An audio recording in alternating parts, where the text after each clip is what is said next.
Hello नमस्कार मेरे प्यारे दोस्तों, आप सभी लोगों का स्वागत है आज की इस नई वीडियो में।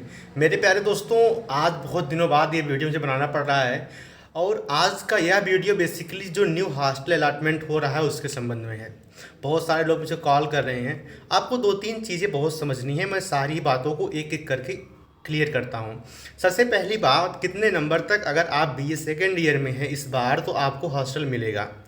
हॉस्टल मिलने के बाद जो सबसे ज़्यादा लोगों के मेजर डाउट बन रहे हैं वो ये हैं कि हमें फ़ीस कहीं ज़्यादा तो नहीं देनी पड़ेगी। जैसे फरवरी लास्ट या मार्च के फर्स्ट वीक में आपको हॉस्टल अलॉट होता है तो आपको मार्च अप्रैल मई जून जुलाई अगस्त मैक्सिमम 5 महीने रहने हैं और मैक्सिमम 5 महीने के लिए अगर आपको 15,000 रुपये देना है तो कहीं ना कहीं ये आपको थोड़ा सा ओवर बर्डन लगेगा और देने में आप सोचेंगे भी।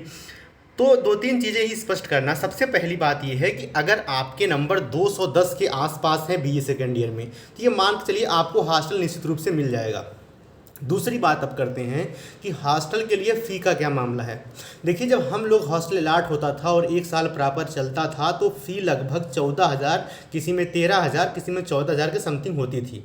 उसके साथ ही साथ मेस होती थी। मेस के चार्ज 6300 रुपये 3 मंथ के लगते थे। मेस के बारे में बात कर लेंगे। बात यह है कि अगर देखिए, जहाँ तक मुझे लगता है कि आपकी फ़ी इस बार 14,000 नहीं लेंगे, मैक्सिमम 10,000 से 12,000 के बीच में फ़ीस लेंगे। दूसरी बात, आपको ये समझना है कि आपको हॉस्टल अगर मिल रहा है तो किसी भी कीमत पे आपको छोड़ना नहीं है। उसके कई कारण हैं, क्योंकि यहाँ पे अगर आप हॉस्टल पे लेंगे तो इसकी लोकेशन और इसकी आसपास की चीज़ें, आपको बगल में क्लासेज रेगुलर होती नहीं। आपकी कोई क्लास 9:50 से 10:40 है, कोई शाम की शिफ्ट में है, तो आपको आने जाने में कहीं पे रूम लेंगे तो बहुत टाइम लगेगा। वहीं अगर आप हॉस्टल में हैं तो जस्ट यूनिवर्सिटी की मेन कैंपस के सामने आपका हॉस्टल है, बगल में यूनिवर्सिटी है, जाने भी कोई टाइम नहीं लगेगी। उसके बाद जो फ़ी का मामला है, अगर फ़ी 14,000 भी लगती है तब भी आपको मेरे हिसाब से हॉस्टल को छोड़ना नहीं चाहिए, क्योंकि आप वो टॉप रैंकर होगे। और उसके साथ साथ हॉस्टल में बहुत सारी फैसिलिटीज़ होती हैं, जैसे मान लीजिए स्पोर्ट के लिए हुआ, बहुत सारे कल्चरल प्रोग्राम होते हैं, आपको स्पीच देना, बहुत सारी चीज़ें होती हैं जिसको आप अवेल कर सकते हो। और आप खुद ये बात सोच लो कि अगर एडमिशन होता है लगभग 5,000 बच्चों को तो हॉस्टल मिलता है मैक्सिमम 100 से 150 बच्चों के, तो आप टॉप के 100-150 बच्चों के साथ में रहोगे।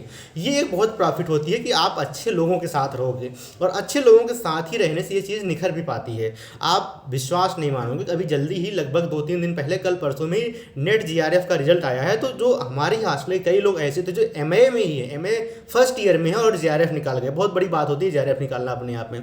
तो आपको एक ऐसा माहौल मिलता है और वही माहौल लेने के लिए ही आप लोग इलाहाबाद में आए हैं। तो मेरे हिसाब से आपको पहली बात बहुत स्पष्ट तरीके से समझ लेनी चाहिए कि आपको फ़ी मैटर नहीं करता। देखो यार, एक बार आपको हॉस्टल मिल गया ना तो वो जल्दी रिन्यूअल नहीं होता। जैसे मतलब ये नहीं है कि आपको हर मार्च में मिला तो मार्च अप्रैल मई जून में जैसे आपको पेपर हो वैसे आपको घर जाना होगा, नहीं, ऐसा नहीं है। अगर आपको मार्च में अलॉट होता है तो फिर आपका नए सेशन के लिए जो रिन्यूअल होगा वो कम से कम अगस्त सितंबर के आसपास होगा, सितंबर से पहले नहीं होगा ये चीज़ें।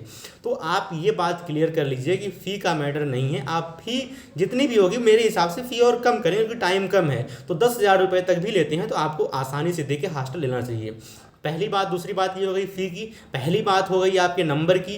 तीसरी बात, बहुत सारे लोग मेस को लेकर कमेंट कर रहे थे। देखो भाई, मेस का आपकी एक डाइट सुबह की 40 रुपये लगते हैं, शाम को भी 40 लगते हैं। खाना ठीक ठाक मिलता है, मतलब बहुत अच्छा मिलता है 40 रुपये के कंपैरिजन में। बाकी आप ये कर सकते हो कि अगर आप जिस दिन खाना नहीं खाते हो उस दिन आपकी 40 रुपये बच जाएगी। मतलब अगर मान लो आप घर चले गए या कहीं पे और चले गए, या भाई मान लीजिए आप नहीं बनाना चाहते हैं या नहीं खाने के मूड में, तो वो आपको 40 रुपये सेव रहेगा।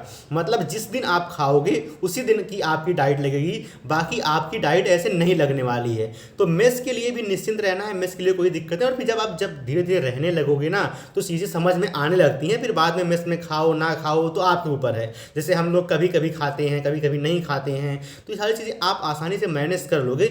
मेन बात है आपको हॉस्टल मिलना। ठीक, तो 3 बात समझ गए आप। ऑनलाइन आपका पोर्टल ओपन हो गया है, वहाँ पे अगर आप उस नंबर के रेंज में हैं तो जाके फटाफट से वो काम आप कर दीजिए। वो करने के बाद अगर आपका नाम लिस्ट में आता है, फाइनल मेरिट बनेगी तो हॉस्टल ज़रूर लें। और इसके अलावा भी अगर कोई डाउट रह जाता है तो आप निश्चित रूप से कमेंट करें, हम उसको ही बताते रहेंगे। बाकी इसके अलावा कोई डाउट हो तो आप कमेंट कर देना, फ़ोन ना करना प्लीज़।